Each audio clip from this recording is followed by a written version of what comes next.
Content warning. This episode contains discussion of child sexual abuse and the murder of 2 girls. So there have been a couple of updates in the various cases around the Delphi murders that we cover, and we thought we'd hop on here really quick and talk about some of those updates and share with you what we know. My name is Anya Kane. I'm a journalist. And I'm Kevin Greenlee. I'm an attorney. We first connected while looking into the Burger Chef murders, an Indiana cold case. Together, we built a spreadsheet documenting hundreds of cases of restaurant-related homicides. That original spreadsheet gave way to our podcast, The Murdersheet. Now we maintain that same research-centric, investigative approach as we look into all sorts of homicides, including unsolved cases, historical crimes, and, of course, restaurant murders. We don't just chat about the headlines. Our podcast is a platform for our journalism. The Murder Sheet focuses on investigative reporting, thoughtful analysis, thorough research, and in-depth interviews. We're the Murder Sheet, and this is The Delphi murders, recent court filings in the cases of Richard Allen and Kegan Kline.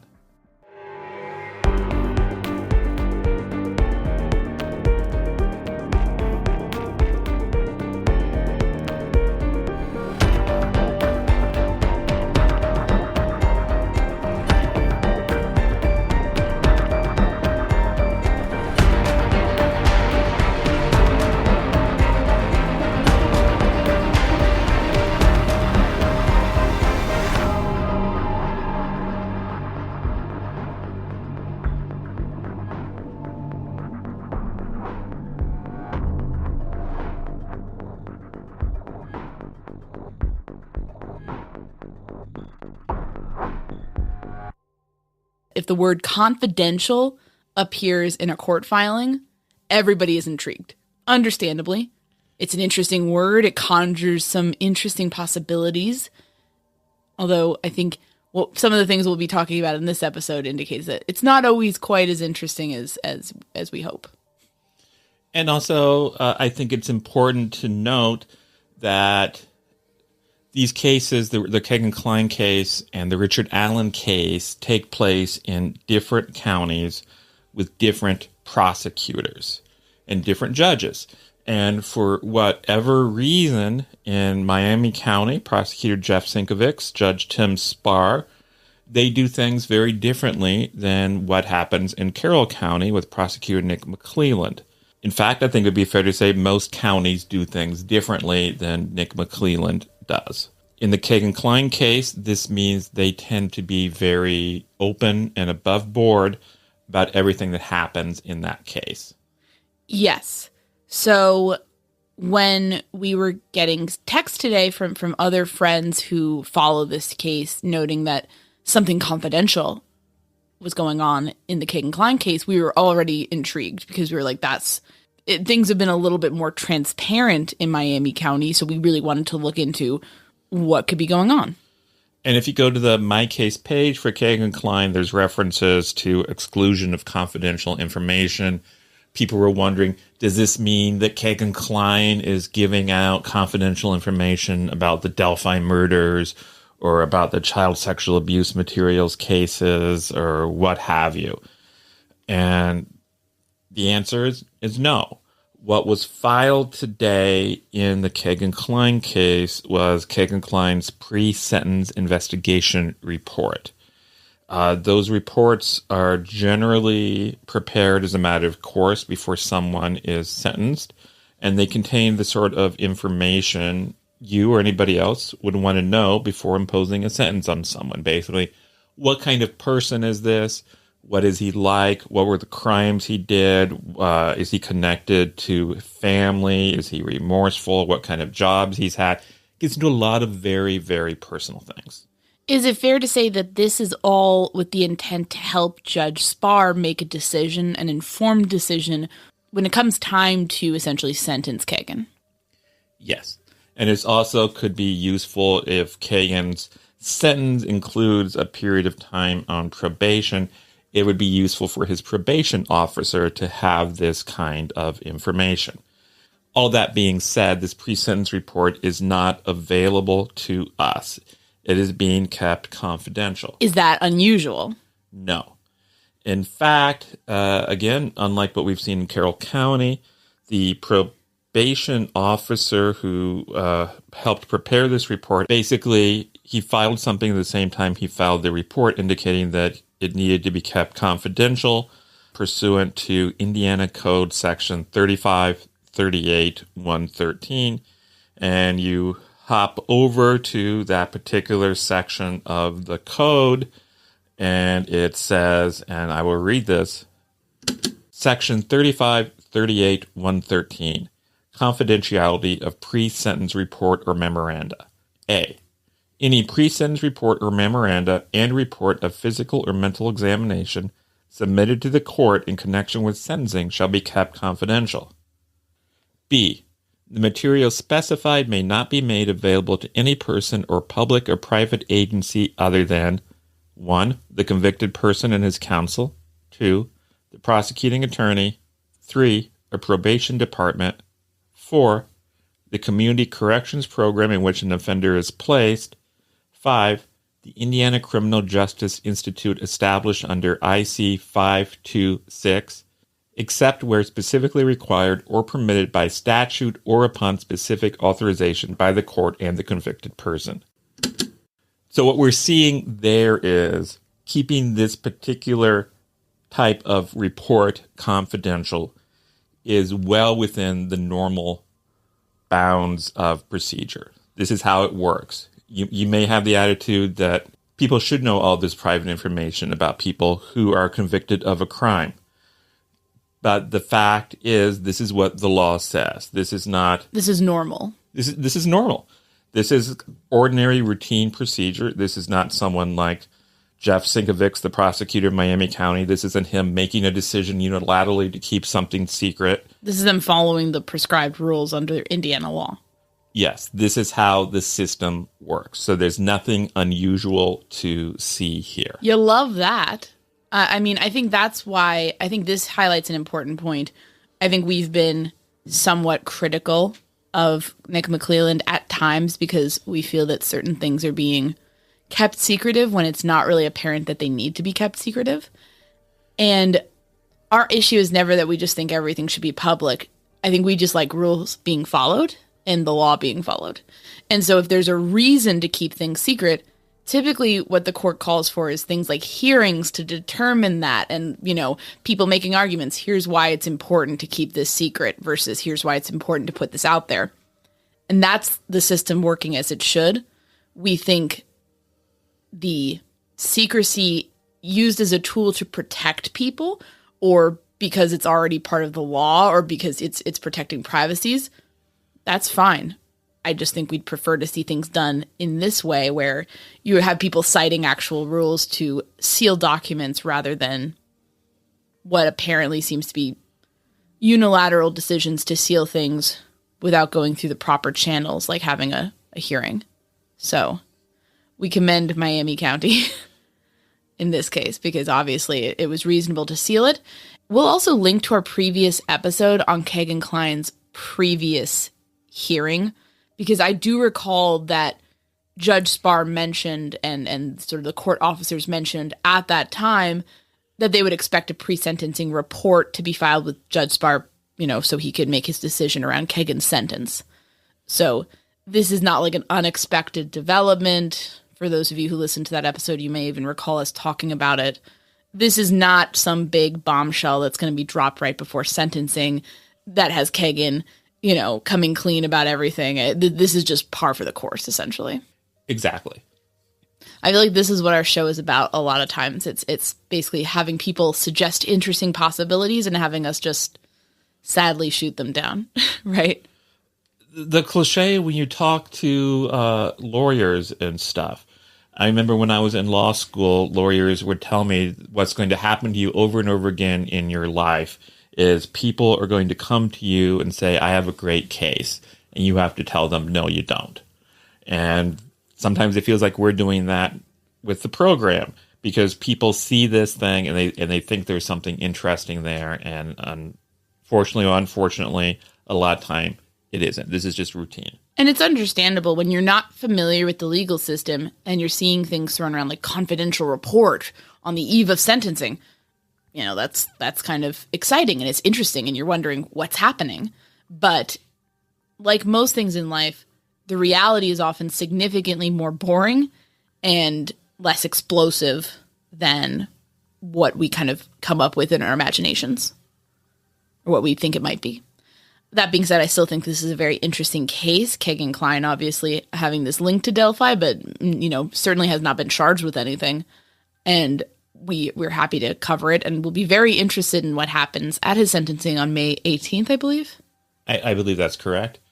And again, I'm sure we'll say this when we cover his sentencing, but I think the people involved in that case, Judge Spar, the Miami County Prosecutor's Office, which is, we've indicated, is led by Jeff Sinkovich, and Kegan Kline's defense attorney, Andrew Ackey, have all handled that case in an above-the-board way with transparency, and that's the way things are supposed to be handled.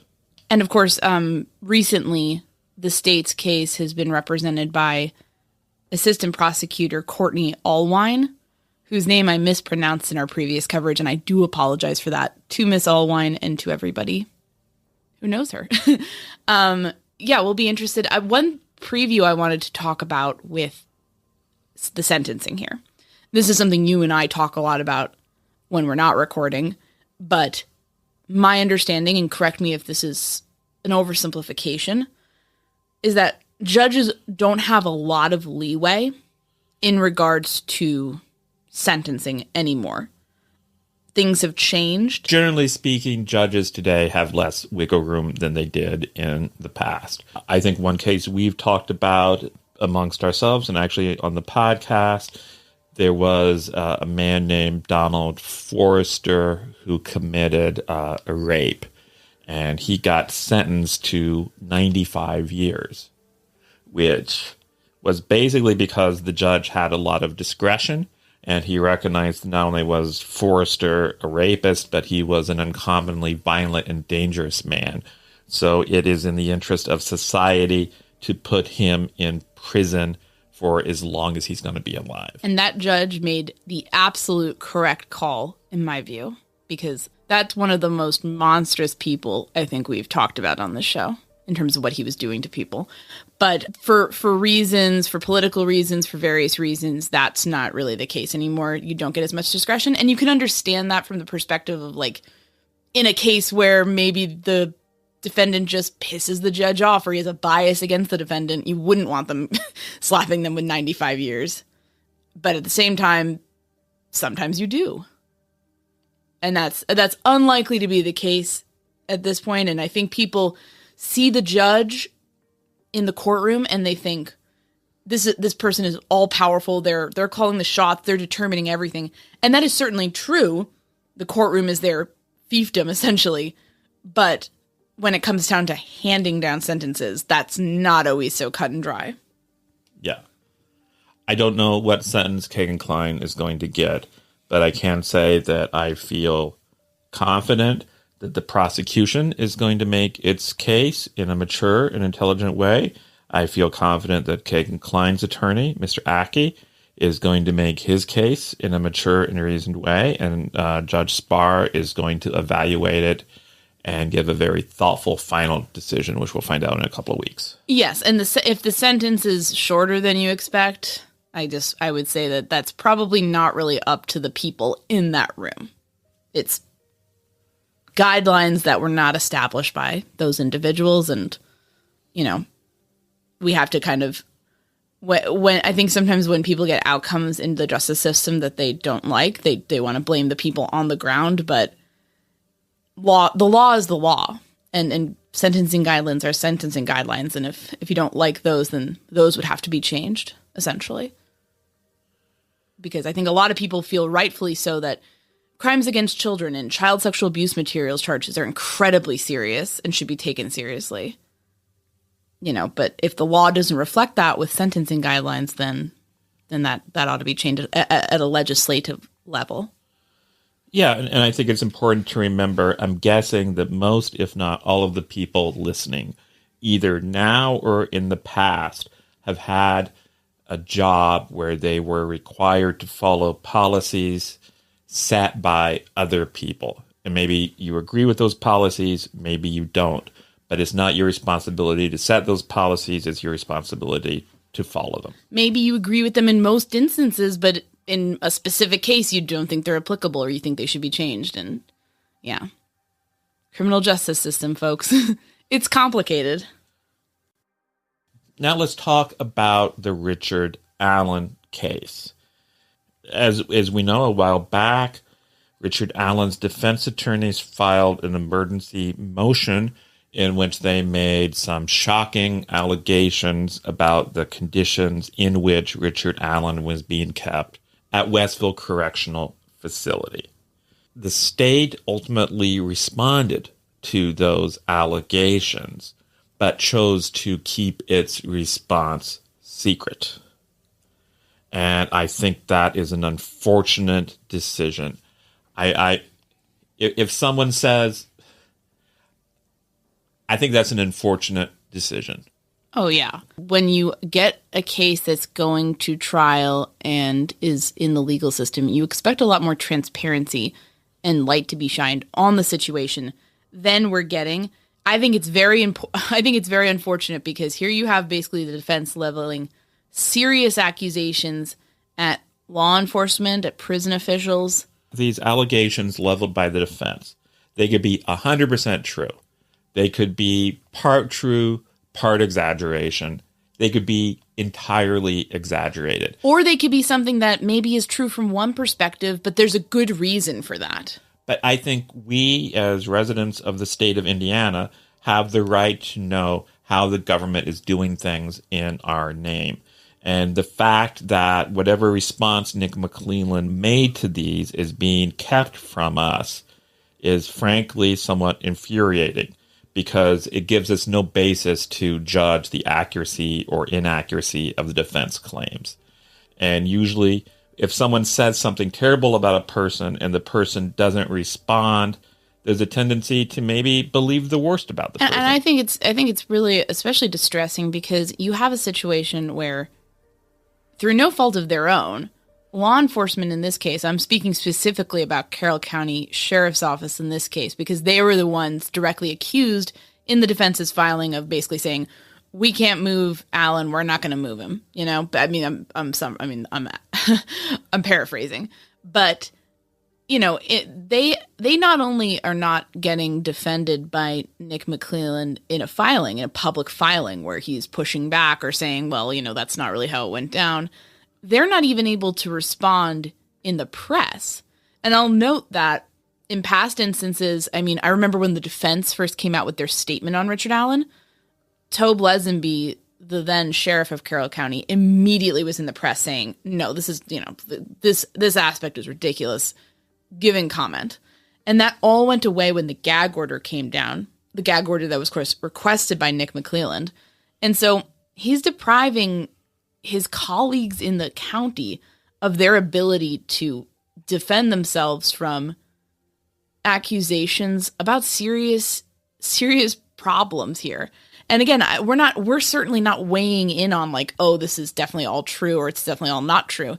But it's just more of like, there should be an ability to have a push and pull here and have one side saying their piece and another side saying theirs, and then leaving it to the public to sort through it and come up with what side do they feel is behaving more credibly.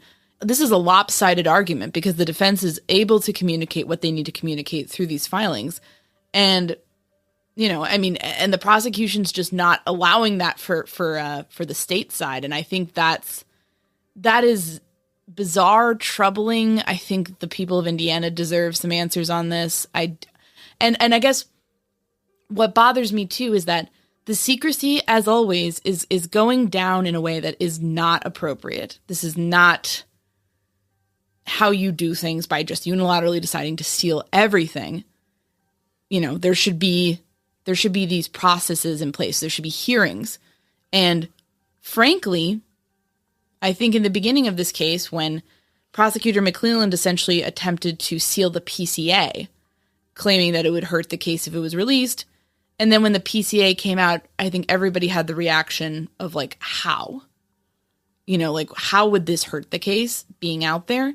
Judge Gull immediately pretty much made it public. I mean, but by noting he really damaged his credibility. Yeah, that was I believe an overstatement, or at least I'm not seeing how it could. I don't understand how it could not be an overstatement, because I mean, there may be things that we're not aware of that would factor into his decision making, and in that case, fine. But in general, like, when somebody does that, I don't know how believable I find it when they're basically saying all of these other things must remain sealed. I think that it's very important for the prosecution to be conducting itself in a way that is transparent and open, because there is a organized, small, but organized minority of people who follow this case who are liable to get into full-fledged conspiracy theory mode. That's not good for Carroll County. That's not good for its citizens. That's not good for its public servants. And you are giving people who want to assume the worst about this case free ammunition to hurl back at you when you basically do this. And again, I want to stress the allegations that the defense made were incredibly serious. And as a resident of the state of Indiana, I deserve to know what the state is doing in my name. Are they really abusing a man who is legally innocent in the fashion that the defense alleged? Or is the defense exaggerating in an attempt to score some sort of points? I want to know the answer to that. I want to know where the truth lies. And Nick McClelland is not allowing us to know that. He is not posting his response publicly. Personally, I mean, I'm going to give you my personal opinion on what's happening there, and this may be wrong, so keep that in mind. But I kind of tend to think that it's probably somewhere in the middle. You probably have Allen enduring some pretty intense prison conditions. Westville is a notorious prison. He's in isolation. He's under suicide watch. He's not doing well. I believe that. I don't know that it was definitely some sort of machinations by local authorities to try to punish him. I think it's possible that it was determined sort of like, well, he'll be very safe in isolation. Not really thinking about his mental well-being, but just like no one's going to shiv him there. And then because he was not being represented at the time this decision was made, it kind of just proceeded from there. And so I think that's problematic, but I don't think that necessarily points to maliciousness on anyone's part. But I mean, how hard is it to just say that? How hard is it to say, well, here's our side? Because as you said, as citizens of Indiana, people should be entitled to know this. And it should not be, if your case is such that you have, everything has to be kept in the shadows, then what is going on? And I don't really know that it does not engender confidence, and it should stop, because it's not right. This is not how things are done. This is not how a case should be professionally tried in secrecy. We're not to get all ridiculous, but we're in a democracy, folks. Like we shouldn't be having like secret trials or trials that are completely in shadow. There are instances where secrecy in cases is very important. You have witnesses who are at risk. You have, flight risk with suspects. So fine, but then put it in a filing, put it in a hearing, put your point out there. You don't just unilaterally just start sealing stuff at random. So on April 14th, Judge Gull entered her response to all of this, and I will read it. On November 3rd, 2022, the judge of the Carroll Circuit Court, at the request of the Carroll County Sheriff, entered the following order, quote, accordingly, pursuant to Indiana Code 3533.11.1, the court orders the Sheriff of Carroll County to transfer a defendant to a facility of the Department of Correction designated by the Commissioner of the Department as suitable for the confinement of defendant and provided the space is available, end quote. These types of orders are referred to as, quote, safekeeper orders. The Department of Correction has complied with this order. Consistent with that order and the safekeeper statute, the Department of Correction is authorized to move the defendant within the Department of Correction to accommodate his medical and physical needs pursuant to medical directives by the Department of Correction physicians, psychiatrists, or psychologists. So that's a bit of a word salad. I think one thing that is worth stressing there is, you may recall in the original emergency motion filed by Brad Rosie, he requested that Allen be moved to Cass County Jail. And basically, the judge there is saying no, that he can only be moved within the Department of Correction, and county jails do not fall under the purview of the Department of Correction. Right. Having spoken to some former inmates of Westville on the show, I mean, I think I can see where there would be concern about a county jail being suitable for Richard Allen. One thing that we've consistently heard is that other inmates, whether they're in jail, whether they're in prison, do not take kindly to people who are even just accused in this case of hurting children. And so that alone is problematic for Allen. He's not been convicted. So it's very weird for him to be in a prison. But I could understand where there is security concerns. It's worth noting that in the original motion, Attorney Rosie indicated that Cass County personnel indicated they felt confident they could indeed keep Richard Allen safe at Cass County Jail. Yep. I think, yeah, I wish at this point we just had more clarity from the prosecutor, because then I feel like we could better assess what the judge's decision ended up being. Last week, there was a bit more activity in the file. There was a notation on April 28th, correspondence to/from court filed, and is described as a Westville correctional inmate letter. And there was immediate speculation that this letter might be from Richard Allen.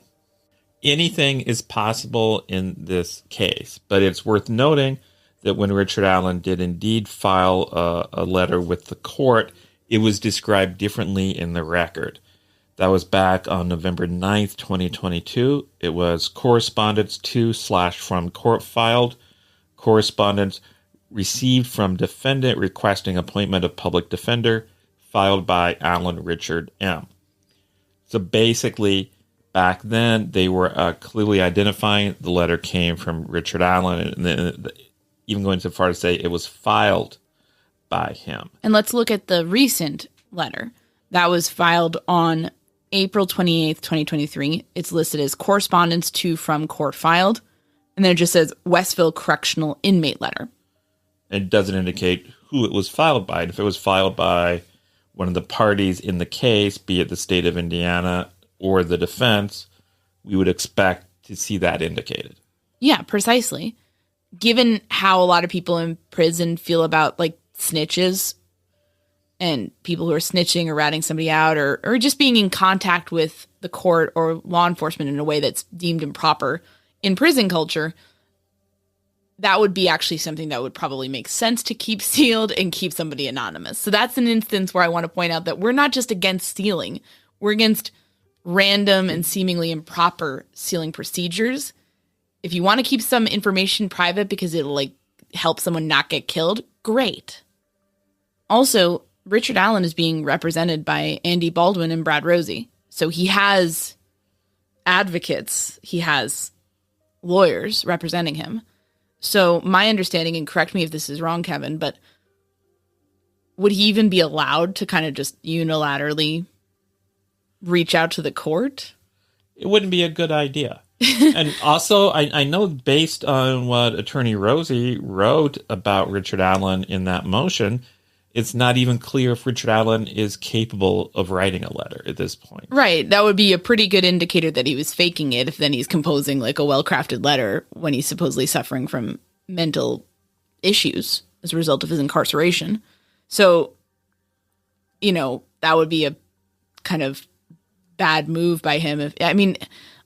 it seems to me that it's probably not from Allen as a result of that.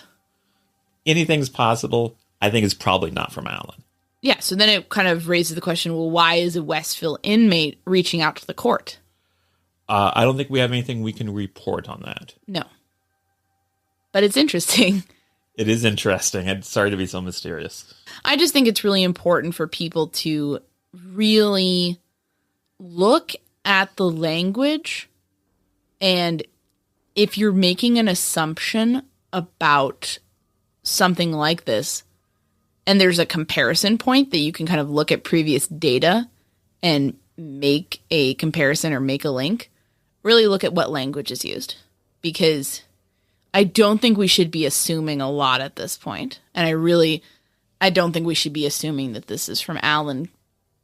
Again, it might turn out to be, maybe we're totally wrong and they just decided to file it in a really weird way. But, you know, if things are different, they probably are different for a reason. I mean, even today, weren't people posting about, didn't you get do you want to talk about your heart attack story? Okay. Yeah, didn't some kind of misunderstanding over a filing almost give you a heart attack today, Kevin? Yeah, I saw somebody was posting somewhere a screenshot that seemed to be from Richard Allen's My Case page indicating that there was a change of plea hearing scheduled. And if that was true, it would indicate that Richard Allen would be pleading guilty. But that turned out to be a different Richard Allen in another case. Yeah. So just really, we should all be really, really cautious in checking our work, or we'll give Kevin a heart attack. So no one wants that. Previously, when we spoke about the case with the Hoosier public defender, there had just been a number of subpoenas filed, and we can talk a little bit more about some of those now. So a couple of subpoenas in the Richard Allen case were released today. The first one is to CVS headquarters. CVS is, of course, the chain of drugstores and pharmacies. It's all over the country. There's probably one near you. Richard Allen used to work there. Doesn't say exactly what information or records McClelland wants from them. We can guess, we can speculate, perhaps employment records, time records. You know, was Richard Allen working at the time of the crime? I'd be interested if I was McClelland, maybe in any sort of employment HR issues. Yeah, personnel issues. We've spoken on the show with two of his former colleagues, and neither of them really had severe red flags. One got along with him well. The other felt he was a bit of a micromanager, and there was definitely a personality conflict, but did not feel that he was a creep or anything like that. But one thing to look at would be any sexual improprieties at the workplace, any, investigations into his conduct. Again, we've not heard about anything like that, but, that's something they'd be looking into. I imagine things like time off and, was he working that day? Was he supposed to work that day? Was he working the next day? I mean,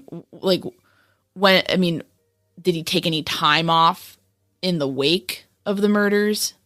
And basically, when we talked to the CVS employees that had worked with him, they indicated that they strongly felt or had no reason not to feel that CVS would, they felt that CVS would likely comply and work with law enforcement and the police, on this.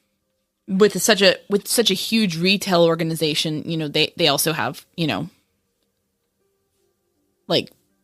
asset protection and security apparatus. So I imagine that they are well used to dealing with law enforcement and cooperating in these instances.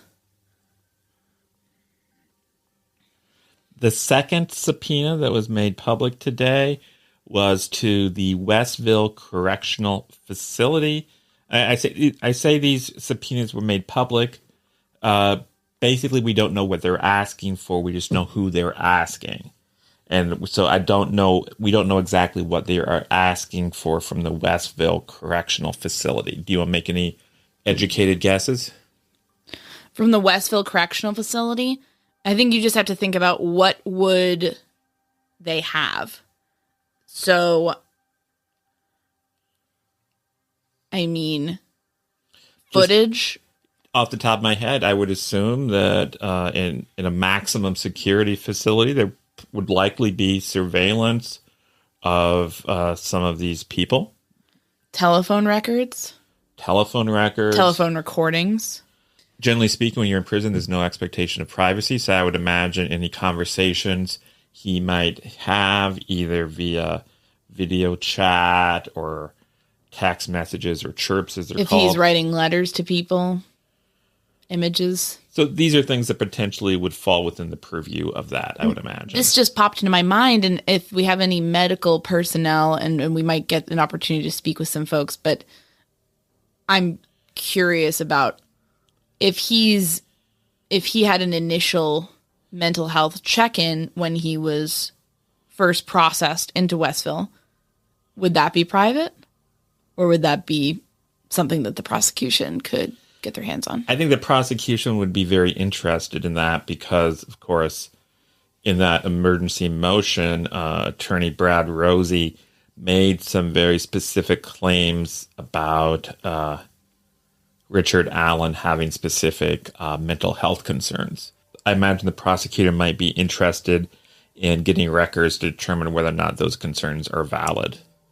Whether they're valid, and also could they be brought on not by just some underlying condition, but actually like the stress of feeling guilty about a crime.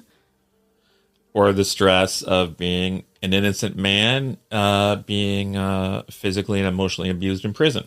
Yeah, I mean, I imagine they definitely want to have a better understanding of his psychological and emotional landscape.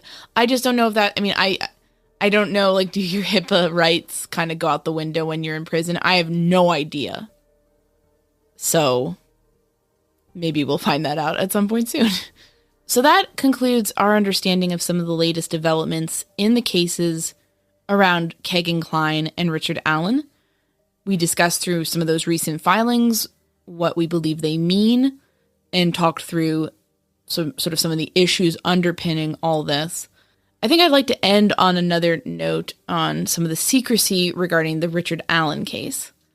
I think it's important for us to remember that making accusations around whole-scale corruption and cover-ups is talk like that's very cheap on the internet. When it comes to people who are spouting that, people want you to believe that they're an expert and only they can kind of break the case wide open and solve everything. But we really haven't seen any evidence of that. So when we're criticizing people, specifically in this case, Nick McClelland, about the gag order, keeping things secret, it's not from a place where we think we're, blowing the lid on something. I think what we're seeing here is an overly cautious approach from the prosecution to this case. And emotionally, even intellectually, I can understand that. Keeping things secret keeps them safe. It means it's not going to tip off anybody or maybe mess up one of your strategies. I get that. I think we both get that. But that is simply not how things should be done, in our opinion. And I think the law on this backs us up.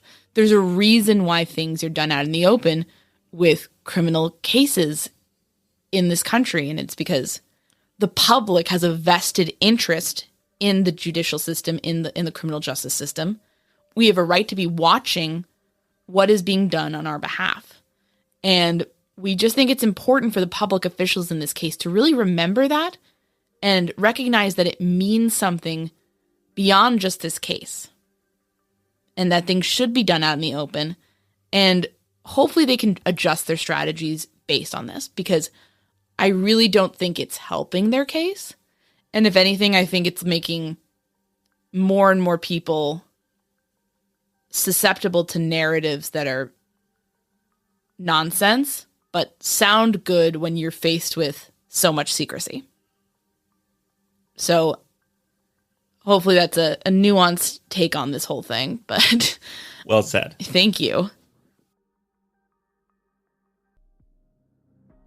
Thanks so much for listening to the Murder Sheet. If you have a tip concerning one of the cases we cover, please email us at murdersheet@gmail.com. If you have actionable information about an unsolved crime, please report it to the appropriate authorities. If you're interested in joining our Patreon, that's available at www.patreon.com/murdersheet. If you want to tip us a bit of money for records requests, you can do so at www.buymeacoffee.com/murdersheet. We very much appreciate any support.